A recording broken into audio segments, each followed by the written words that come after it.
우리 가족의 현재와 미래를 위한 가정경제 늘 고민이시죠? 이 시간에 그 고민 모두 해결해 드리겠습니다. 지속가능한 가정경제연구소 이재문 팀장 연결하겠습니다. 안녕하세요. 네, 안녕하세요. 자, 오늘은 어떤 이야기를 들려주실 건가요? 네, 오늘은 보험 이야기를 좀 나눠보려고 하는데요. 네. 그중에서도 변액보험에 대한 이야기 드려보겠습니다. 변액보험요? 네, 어제 이제 신문기사를 보니까요. 변액보험이 벌써 100조 시대가 됐다라는 타이틀의 기사를 봤는데요. 2001년도에 우리나라에 처음 도입되고 나서 저금리 상황에서 효과적인 투자수단으로 재조명이 되고 있다. 이런 내용이 기사의 주요 내용이었습니다. 아, 저금리 시대의 효과적인 투자 수단이다. 변액보험을 잘 모르시는 분들은 무슨 말인지 좀 이해하기 어려울 것도 같은데요. 변액보험, 정확히 뭔가요? 네, 변액보험은 말 그대로 이제 금액이 변한다는 뜻인데요. 이제 매년 동일하게 이율을 적용받아서 내가 향후에 받을 금액이 정해져 있는 보험이 아니라 투자에 의해서 금액이 실제로 변한다라는 거죠. 네. 그렇기 때문에 저금리 상황에서도 잘 활용이 된다면 먼 미래인 노후나 또 다른 목적 자금을 준비하는 데 좋은 방법이 될 수 있기 때문에 오늘은 변액보험이 무엇인지 그리고 어떻게 활용하는 게 좋은지에 대해서 기본적인 이야기를 좀 나눠보겠습니다.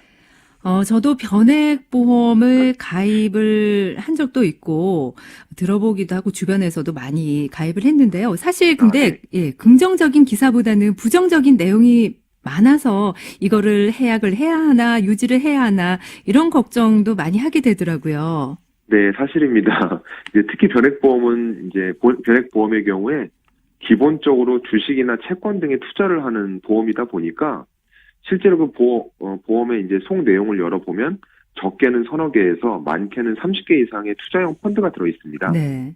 개인적으로 이제 펀드도 해보지 않은 분한테 변액보험 안에 들어있는 20, 30개 되는 펀드를 관리하라고 하면 당연히 쉽진 않겠죠. 그럼요. 예, 이제 그러다 보니까 관리가 안 되고 10년이 지났는데도 원금도 안 되는 상황이 많기 때문에 사실 부정적으로 평가가 많이 되는 것 같습니다. 네.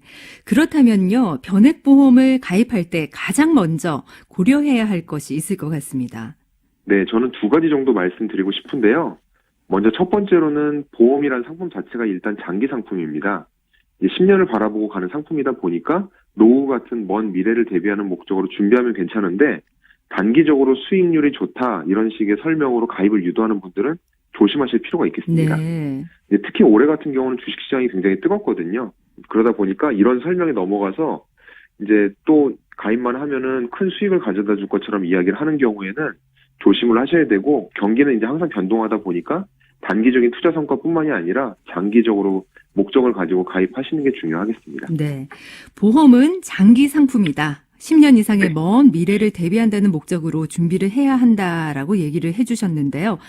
두 번째 고려해야 할 것은 뭘까요? 네, 변액보험 종류가 굉장히 많습니다. 근데 모든 보험이 똑같은 변액보험은 아니다라는 말씀을 드리고 싶은데요. 우리가 보험을 이야기할 때 크게 보장성 보험과 저축성 보험으로 나눕니다. 네. 그리고 제가 만난 분들 중에는 대부분 돈을 모으고자 하는 저축성 보험으로 가입하시려고 하는 분들이 많았던 것 같은데요. 당연히 저축성 변액보험을 가입해야 되는데 이제 설명을 듣다 보니 보장성 보험을 마치 저축성 보험으로 잘못 알고 가입하신 분들이 생각보다 많았습니다. 네. 네, 그래서 변액보험이라는 상품의 이제 타이틀을 잘 보실 필요가 있는데 네. 이름에 종신이라는 이름이 들어가 있다면 네. 이것은 보장성 보험이고 결국엔 사망 보장이 핵심이기 때문에 저축의 목적으로 가입하기에 적절하지 않습니다. 아, 이제 그렇군요. 하지만 몇몇 설계사분들께서는 또 이제 보험의 여러 가지 이유와 기능들을 이야기하시면서 이제 종신보험을 저축성으로 판매하시는 분들이 아직도 좀 많이 계신 것 같습니다. 그럼 이분들은요, 왜 보장성 보험을 이렇게 저축성 보험으로 이야기하면서 판매를 권하게 되는 걸까요? 네, 이제 보험 일을 하시는 모든 분들이 결국에는 각자 가정의 생계를 또 책임지고 있는 분들이시잖아요. 그러다 보니까 통상 보장성 보험이 저축성 보험보다 판매로 인한 수당이 훨씬 크다 보니까 그렇군요. 동일한 금액을 판매하더라도 자꾸 보장성 종신보험을 유도하게 되는 게 어찌 보면 불편한 진실인 네. 거죠. 네, 이런 선택은 결국 소비자가 해야 되는 거기 때문에 내가 진짜 사망 보장이 필요해서 가입해야 되는 보험이 아니라고 한다면 앞으로 20, 30년 동안 또 가입하면 오래 계약을 끌고 가야 되는 입장이라면 이러한 처음의 선택이 굉장히 중요하다고 할 수 있겠습니다. 네. 이 종신보험이 나쁘다라는 것이 아니라, 그죠? 변액보험도 맞습니다. 가입 취지에 맞게 제대로 잘 확인을 하고 가입하는 게 중요하다라는 이런 생각을 해보게 되는데요. 네, 자, 맞습니다. 어떤 분들이 가입을 고려하는 게 적당할까요? 예, 말씀드린 대로 장기간 긴 투자 시간을 가지고 갈 수 있는 분들에게 적합한데요. 네. 특히 이제 많은 저축성 보험들은 만기에 본인이 낸 최소한의 금액을 보장받기 때문에 사실 손해를 보지 않는 경우들도 생기는데 네. 변액보험 같은 경우는 납입이 다 끝나더라도 납입 원금이 보장이 되지 않는 구조다 보니까 연세가 있으시고 또 이 돈을 수년 내에 찾아 써야 되는 목적을 갖고 계신 분들이라면 적합하지 않다고 볼 수 있습니다. 네. 특히 이제 어느 보험이든지 가입하게 되면 초반 사업비라고 하는 비용을 많이 떼다 보니까 회사별로 이 사업비가 얼마나 나가는지 먼저 꼼꼼하게 챙겨보시는 게 좋은 방법이라고 생각이 됩니다. 예.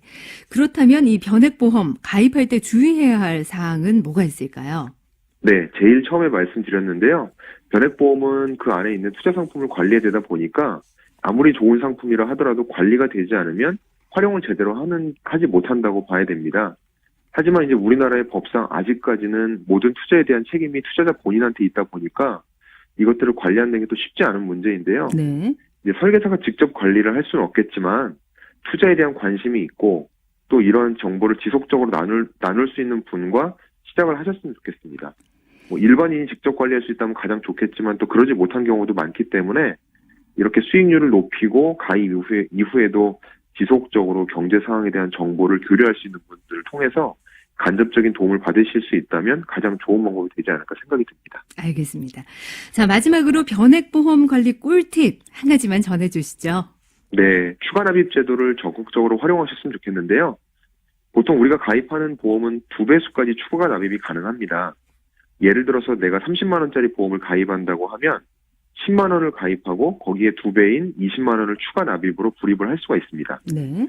동일하게 30만 원을 불입하지만 실제 보험사에서 떼어가는 사업비는 10만 원을 기준으로 계산이 되기 때문에 전체적으로 사업비를 절감할 수 있겠고요. 본인의 총 납입 여력을 확인하셔서 금액을 정하는 게 중요하겠습니다.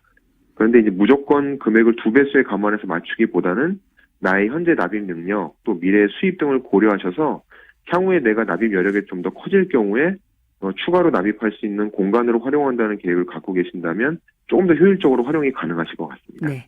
자, 오늘도 변액보험에 대한 좋은 정보 잘 들었습니다. 감사합니다. 네, 고맙습니다. 지금까지 지속가능한 가정경제연구소 이재문 팀장이었습니다.